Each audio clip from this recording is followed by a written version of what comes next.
Hi everyone, welcome to another story time with Miss Leah.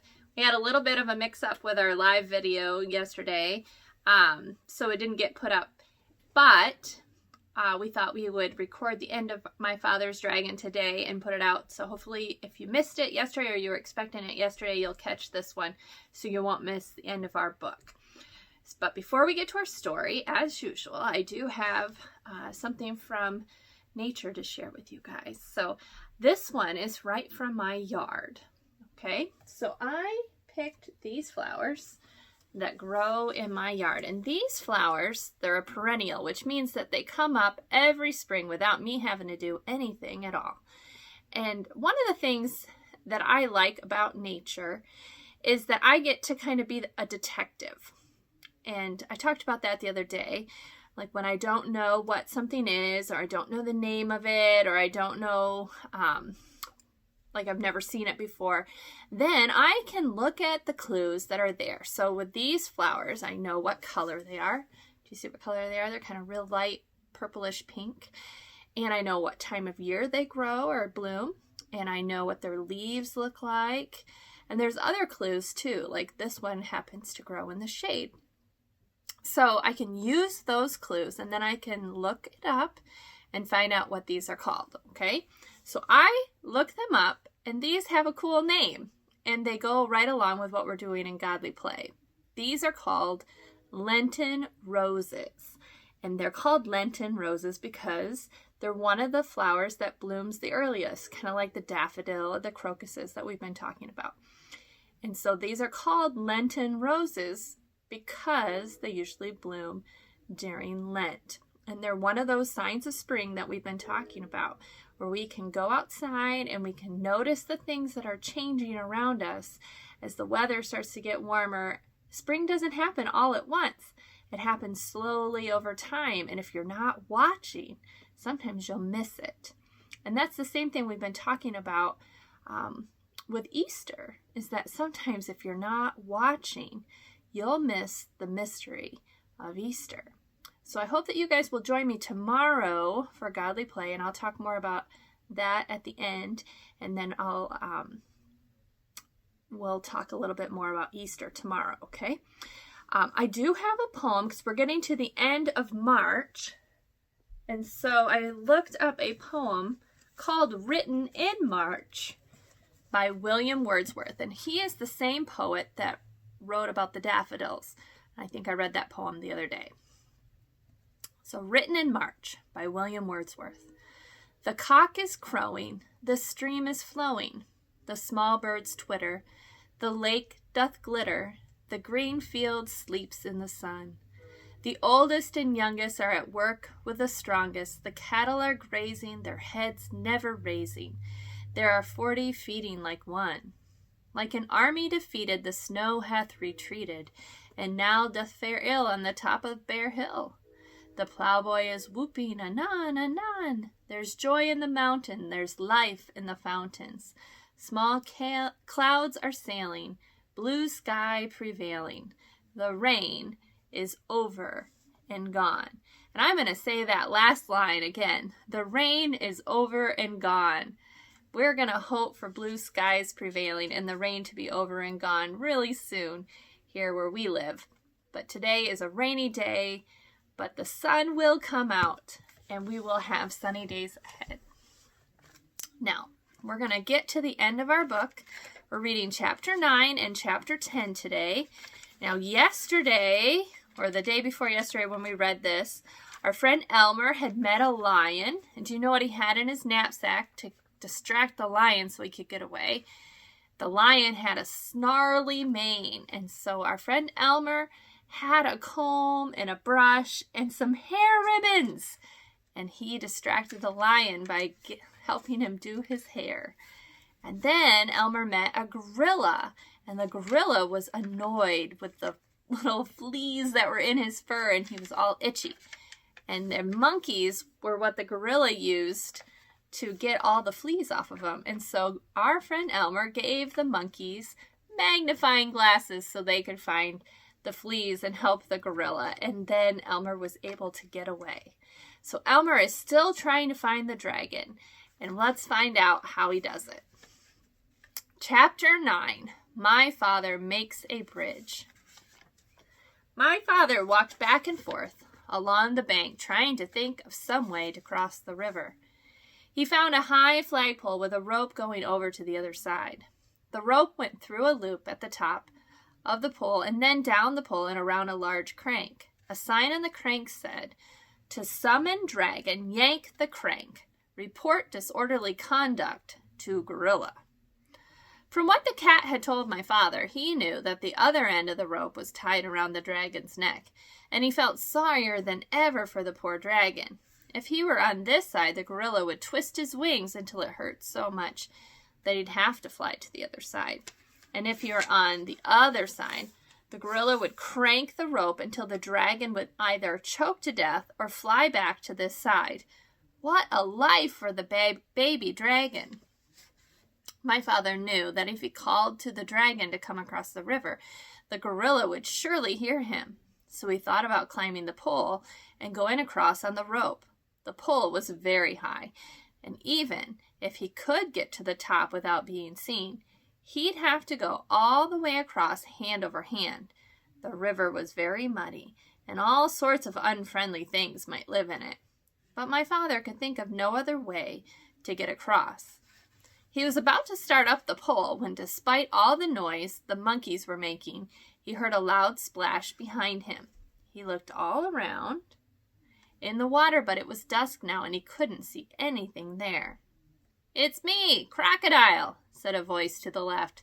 "The water's lovely, and I have such a craving for something sweet. Won't you come in for a swim?" A pale moon came out from behind the clouds, and my father could see where the voice was coming from. The crocodile's head was just peeping out of the water. "Oh, no thank you," said my father. "I never swim after sundown. But I do have something sweet to offer you. Perhaps you'd like a lollipop. And perhaps you have friends who would like lollipops too." "Lollipops," said the crocodile. "Why, that is a treat. How about it, boys?" A whole chorus of voices shouted, "Hooray, lollipops!" And my father counted as many as 17 crocodiles with their heads just peeping out of the water. "That's fine," said my father as he got out the 24 pink lollipops and the rubber bands. "I'll stick one here on the bank. Lollipops last longer if you keep them out of the water, you know. Now one of you can have this one." The crocodile who had first spoken swam up and tasted it. "Delicious! Mighty delicious," he said. "Now, if you don't mind," said my father, "I'll just walk along your back and fasten another lollipop to the tip of your tail with a rubber band. You don't mind, do you?" "Oh, no, not in the least," said the crocodile. "Can you get your tail out of the water just a bit?" asked my father. "Yes, of course," said the crocodile, and he lifted up his tail. Then my father ran along his back and fastened another lollipop with a rubber band. "Who's next?" said my father, and a second crocodile swam up and began sucking on that lollipop. "Now, you gentlemen can save a lot of time if you just line up across the river," said my father, "and I'll be along to give you each a lollipop." And so the crocodiles lined up right across the river, with their tails in the air, waiting for my father to fasten on the rest of the lollipops. The tail on the 17th crocodile just reached the other bank.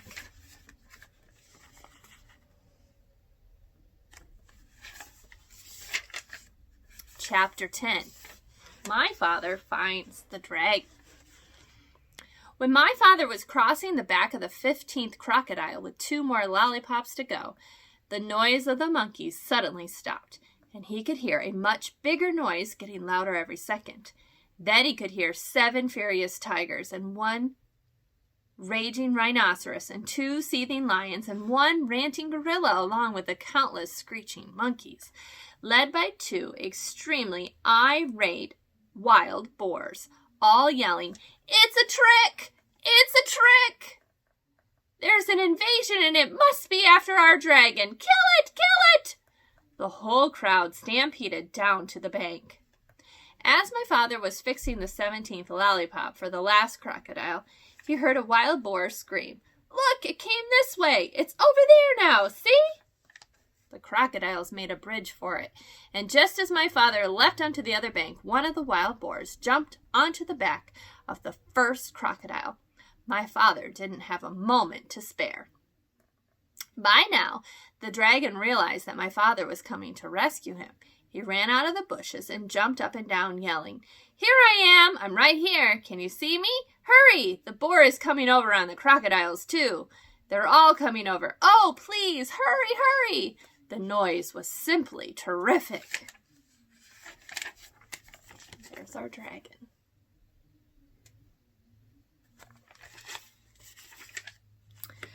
My father ran up to the dragon and took out his very sharp jackknife.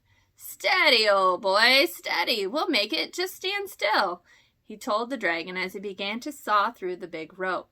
By this time, both boars, all 7 tigers, the 2 lions, the rhinoceros, and the gorilla, along with the countless screaming monkeys, were all on their way across the crocodiles, and there was still a lot of rope to cut through. "Oh, hurry," the dragon kept saying, and my father again told him to stand still. "If I don't think I can make it," said my father, "we'll fly over to the other side of the river, and I can finish cutting the rope there." Suddenly, the screaming grew louder and madder, and my father thought the animals must have crossed the river. He looked around and saw something which surprised and delighted him, partly because he had finished his lollipop, and partly because, as I told you before, crocodiles are very moody and not the least bit dependable, and are always looking for something to eat. The first crocodile had turned away from the bank and started swimming down the river. The second crocodile hadn't finished yet, and so he followed right after the first, still sucking his lollipop. All the rest did the same thing, one right after the other, until they were all swimming away in a line. The 2 wild boars, the 7 tigers, the rhinoceros, the 2 lions, the gorilla, along with the countless screeching monkeys, were all riding down the middle of the river on a train of crocodiles.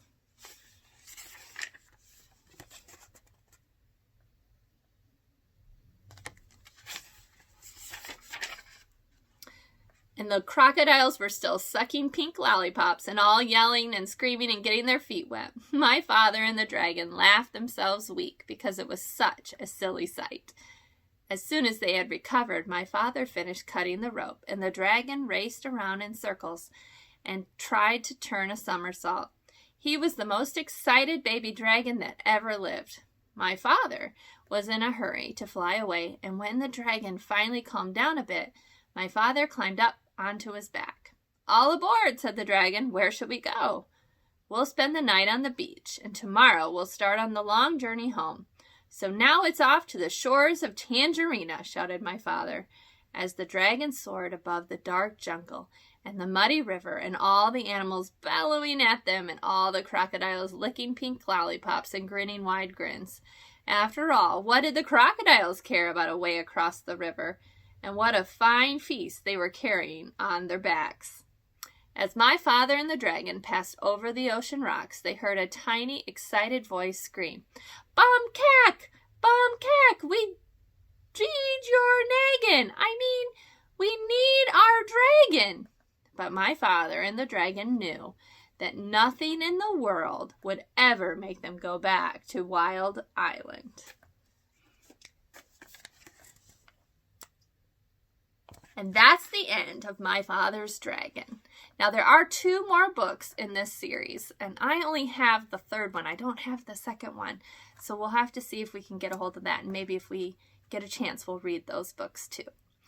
Well, you guys can join me tomorrow morning for a Godly Play.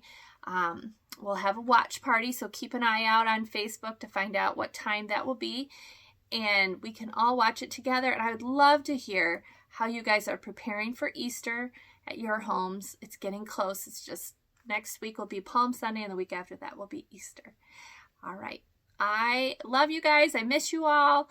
I hope that you're having a great day, even though it's rainy out. So long.